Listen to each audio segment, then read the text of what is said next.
যাও? যাই, আমের ভিসাটা করে নিয়ে আসি।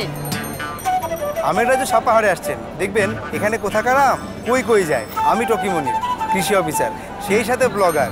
আমি তো প্রতিদিনই দেখি, আজকে আপনাদের দেখাবো আম কাহিনী।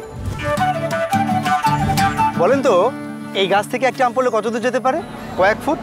কোনোটা বাজার, বড় জোর অন্য জেলা, কিন্তু এই নগার আমের পাংখা আছে এখন, সোজা উড়াল দিছে। কেমনে? আম তো ভাই সোহেল রানা বলবে। তো ম্যাঙ্গোম্যান বলো, আমের ভিসা প্রসেস পুরোটা বলো। ভাই আপনি তো জানেনই, দরকারি সব ট্রেনিং নেওয়া হয়েছিল।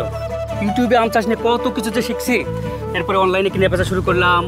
আম খেয়ে সবার মাথা নষ্ট। বিদেশ থেকেও একজন কমেন্ট দিল, ভাই আপনারা মিস করি, পাঠান যায় না? এই একটা কমেন্ট নতুন করে ভাবাইলো, মনে হইলো আমকে বিদেশ পাঠান যায় সম্ভব। পরে মনে হইলো নেটের জামানায় কে কারে আটকাই। অনলাইনে জার্মানি থেকে গ্যাপ সার্টিফিকেট নিলাম। প্রথমবার 8 টন পাঠানোর জন্য রেডি করলাম। আস্তে আস্তে পুরো প্রসেসটা বুঝে ফেললাম। একদিন সত্যি সত্যি নগর আম উড়াল দিল বিদেশে। বিদেশে বৈশা নগরে তো সাদের আম খাবো ভাবছি কোনোদিন। পরে তো টনের পর টন আম গেল। শুনছি কাড়াকাড়ি লেগে গেছে, লাইভও করছে আমাকে নিয়ে।